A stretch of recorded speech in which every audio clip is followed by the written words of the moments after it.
मनुष्यता कविता के रचनाकार मैथिली शरण गुप्त जी हैं। मैथिली शरण गुप्त जी का जन्म 1886 में झांसी के चिरगांव में हुआ। मैथिली शरण गुप्त जी की शिक्षा दीक्षा घर पर ही हुई। उन्हें मराठी, बांग्ला और अंग्रेजी भाषाओं का बहुत अच्छा ज्ञान था। मैथिली शरण गुप्त जी अपने जीवन काल में ही राष्ट्र कवि के रूप में विख्यात हो गए थे। मैथिली शरण गुप्त जी की कुछ प्रमुख रचनाएं हैं साकेत, यशोधरा और जयद्रथ वध।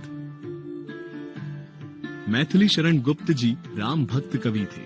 इन्होंने भारतीय जीवन को समग्रता से समझने और प्रस्तुत करने का प्रयास किया। प्रस्तुत कविता मनुष्यता में राष्ट्र कवि गुप्त जी ने मनुष्य के वास्तविक गुणों से परिचित कराया है। कवि का मानना है कि मनुष्य सही अर्थों में मनुष्य तभी है जब उसके अंदर परहित चिंतन के गुण विद्यमान हों, अन्यथा उसका जीवन व्यर्थ है। सभी मनुष्य इस लोक में आते हैं। अधिकतर लोग अपना और अपने में ही फंसे रह जाते हैं। कवि के अनुसार वही मनुष्य महान कहलाएगा जो अपने लिए नहीं अपितु दूसरों के लिए जीता है। उसी मनुष्य का जीवन सार्थक है और उसी की मृत्यु भी सुमृत्यु कहलाएगी। कवि के अनुसार मानव चाहे किसी भी धर्म को मानने वाला क्यों न हो, उसका पहला धर्म मानवता ही होना चाहिए। कवि ने कविता का आरंभ इन पंक्तियों से किया है। विचार लो कि मर्त्य हो न मृत्यु से डरो कभी, मरो परंतु यूं मरो कि याद जो करें सभी। हुई न यूं सुमृत्यु तो वृथा मरे वृथा जिए। मरा नहीं वही कि जो जिया न आपके लिए। वही पशु प्रवृत्ति है कि आप ही चरे। वही मनुष्य है कि जो मनुष्य के लिए मरे। यहाँ कवि कहते हैं कि मनुष्य को ये जान लेना चाहिए कि वो अमर नहीं है, इसलिए उसे अपने जीवन में ऐसे काम करने चाहिए कि लोग मरने के बाद भी उसे याद करें। ऐसे व्यक्ति का जीना और मरना दोनों ही व्यर्थ है जो केवल अपने स्वार्थ के लिए ही जीता है। मनुष्य वही अमर हो पाता है जो स्वयं के लिए नहीं जीता है। इन पंक्तियों में कवि मैथिली शरण गुप्त जी ने मनुष्य और पशु की प्रवृत्तियों में अंतर बताते हुए कहा है कि पशु को सिर्फ अपना पेट भरने से मतलब होता है, वही मनुष्य चाहे तो उदारता, दया और बुद्धि का प्रयोग कर दूसरों की मदद कर सकता है। अतः इन पंक्तियों का मुख्य भाव ये है कि परोपकार पूर्ण जीवन जीकर मनुष्य अमरत्व को प्राप्त कर सकता है। स्वयं के लिए तो पशु भी जीते हैं। कविता की अगली पंक्तियां इस प्रकार हैं। उसी उदार की कथा सरस्वती बखानती, उसी उदार से धरा कृतार्थ भाव मानती। उसी उदार की सदा सजीव कीर्ति कूजती, तथा उसी उदार को समस्त सृष्टि पूजती। अखंड आत्म भाव जो असीम विश्व में भरे, वही मनुष्य है कि जो मनुष्य के लिए मरे। इन पंक्तियों में कवि कहते हैं कि इसी आत्मीयता और परोपकार की कथा का पुस्तकों में उल्लेख किया जाता है और ये संसार भी इसी उदारता के प्रति आभार व्यक्त करता है। इन पंक्तियों का तात्पर्य है इसी सहृदयता का यश हमेशा बना रहता है और इसी सहृदयता का सभी लोग सम्मान करते हैं। अखंड आत्म भाव जो असीम विश्व में भरे, वही मनुष्य है कि जो मनुष्य के लिए मरे। इस जगत में जो लोग दूसरों के प्रति असीम आत्मीयता और दया की भावना रखते हैं, वास्तव में वही लोग मनुष्य कहलाने योग्य हैं। अतः इन पंक्तियों का मुख्य भाव है कि उदार एवं परोपकारी व्यक्ति को ही यश की प्राप्ति होती है। जो औरों के लिए जीते हैं वे ही मनुष्य कहलाने योग्य हैं। कविता की अगली पंक्तियां इस प्रकार हैं। क्षुधार्थ रंती देव ने दिया करस्थ थाल भी, तथा दधीची ने दिया परार्थ अस्थि जाल भी।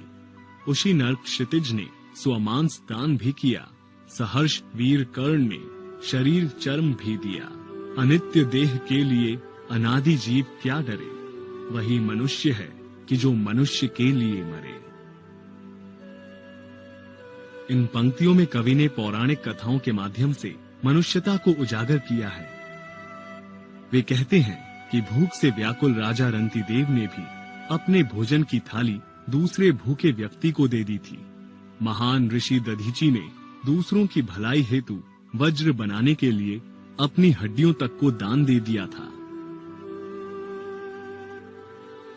उसी नर के राजा शिबी ने कबूतर की जान बचाने के लिए अपना ही मांस दान कर दिया था और दानवीर कर्ण ने अपने ही शरीर के रक्षा कवच को दान कर दिया था।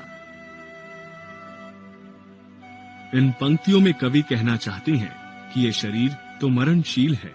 इस शरीर के लिए मनुष्य को चिंता या भय नहीं रखना चाहिए, क्योंकि जीव अर्थात आत्मा तो अमर है। रंतिदेव, दधीचि, राजा शिबी और दानवीर कर्ण जैसे पौराणिक पात्रों का उदाहरण देकर मनुष्य जीवन में परोपकार एवं दान की महत्ता को दर्शाया है। अगली पंक्तियों में कवि कहते हैं कि सहानुभूति चाहिए, महाविभूति है यही। वशीकृता सदैव है, बनी हुई स्वयं मही। विरुद्ध वाद बुद्ध का, दया प्रवाह में बहा। विनीत लोक वर्ग क्या, न सामने झुका रहा। आहा वही उदार है, परोपकार जो करे। वही मनुष्य है कि जो मनुष्य के लिए मरे। इन पंक्तियों से कवि का तात्पर्य है कि सहानुभूति और दयालुता ही सबसे बड़ा धन है, जिसके प्रभाव से ईश्वर भी वश में हो जाते हैं। महात्मा बुद्ध ने लोगों की भलाई के लिए पुरानी परंपराओं का विरोध किया था और यही कारण है कि लोगों के मन में उनके लिए भक्ति और पूजनीय भाव है। वही व्यक्ति सहृदय है जो दूसरों पर परोपकार करे।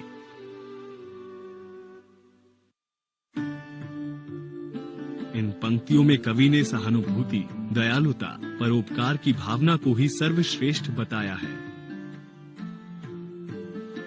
कविता की अगली पंक्तियां हैं। रहो न भूल के कभी, मधांध तुच्छ वित्त में। सनाथ जान आपको, करो न गर्व चित्त में। अनाथ कौन है यहाँ, त्रिलोकनाथ साथ है। दयालु दीन बंधु के, बड़े विशाल हाथ हैं। अतीव भाग्यहीन है, अधीर भाव जो करे। वही मनुष्य है कि जो मनुष्य के लिए मरे।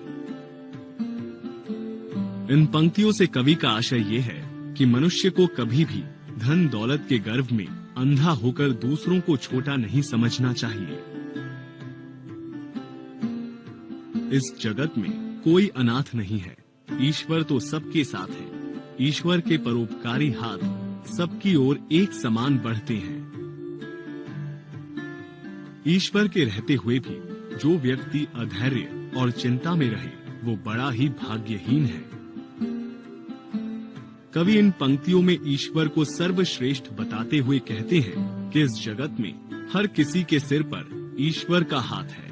यहाँ किसी को भी छोटा नहीं समझना चाहिए। कवि अपनी अगली पंक्तियां कुछ इस प्रकार कहते हैं।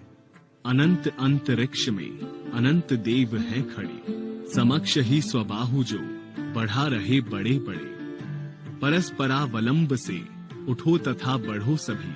अभी अमर्त्य अंक में अपंक हो चढ़ो सभी। रहो न यूं कि एक से न काम और का सरे। वही मनुष्य है कि जो मनुष्य के लिए मरे।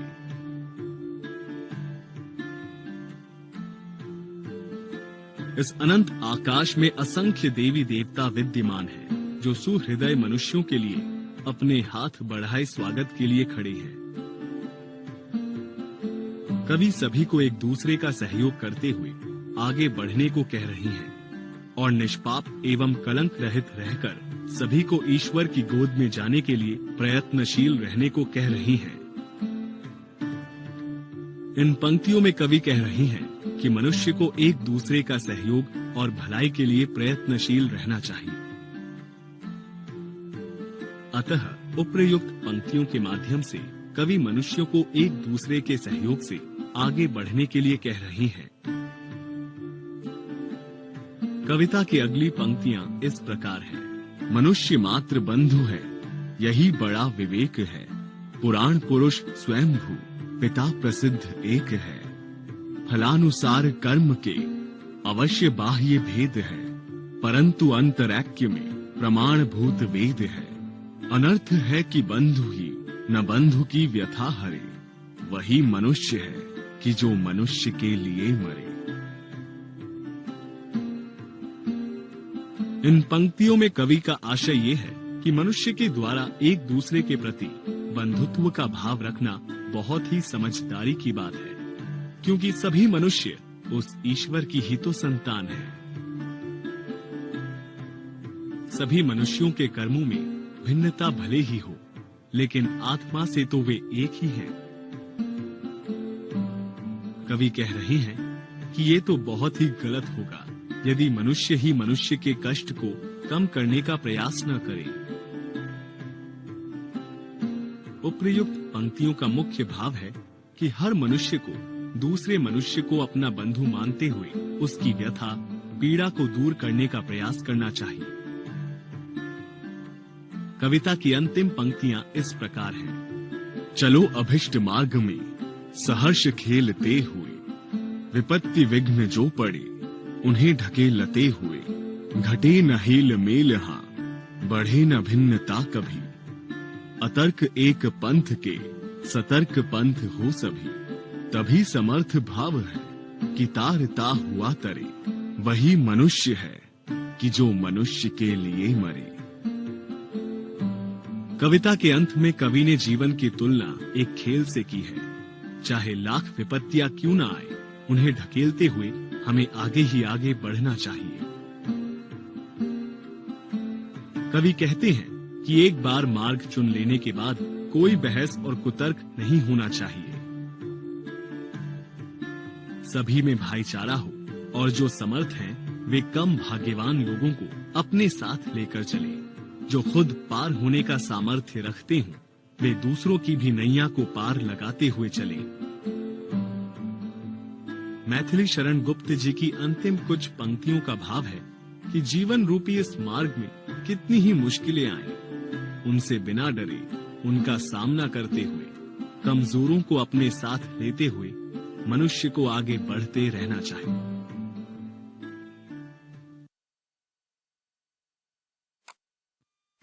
आइए अब हम इस कविता का गहराई से विश्लेषण करें। ये कविता एक तुकांत रचना है जिसे उद्बोधन शैली में लिखा गया है।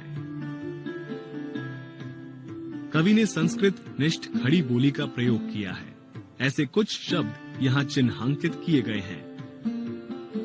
भाषा में छंद और लय का भी अच्छा प्रयोग है। भाषा सहज सरल होते हुए भी भाव अभिव्यक्ति में सक्षम है।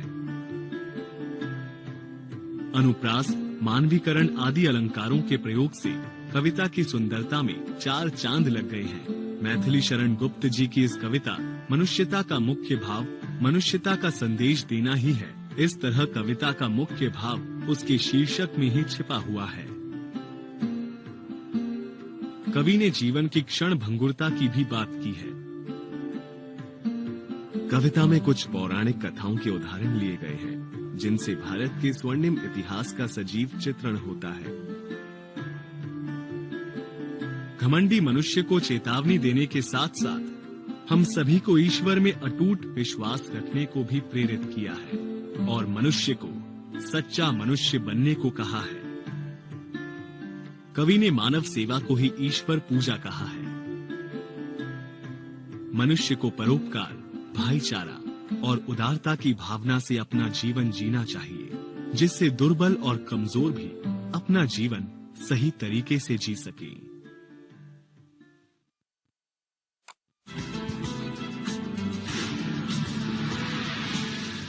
आइए कुछ प्रश्नों के उत्तर ढूंढते हैं।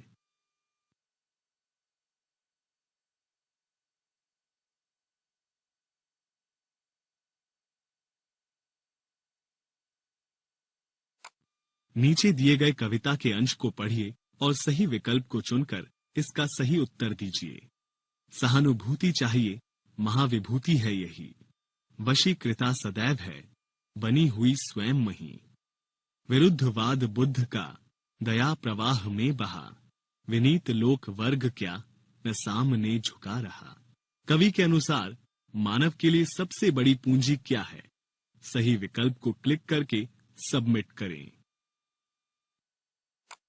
कवि के अनुसार भगवान बुद्ध का विरोधवाद किस में बह गया? सही विकल्प को क्लिक करके सबमिट करें। नीचे दिए गए पदों के अंश को पढ़िए और सही विकल्प को चुनकर इसका सही उत्तर दीजिए। रहूं न भूल के कभी, मदांध तुच्छ वित्त में। सनाथ जान आपको, करो न गर्व चित्त में। अनाथ कौन है यहाँ, त्रिलोकनाथ साथ हैं। दयालु दीन बंधु के, बड़े विशाल हाथ हैं। कवि के अनुसार हमको भूलकर भी किस बात पर अभिमान नहीं करना चाहिए? सही विकल्प को क्लिक करके सबमिट करें। कवि के अनुसार कौन है जो अनाथों के नाथ हैं? सही विकल्प को क्लिक करके सबमिट करें।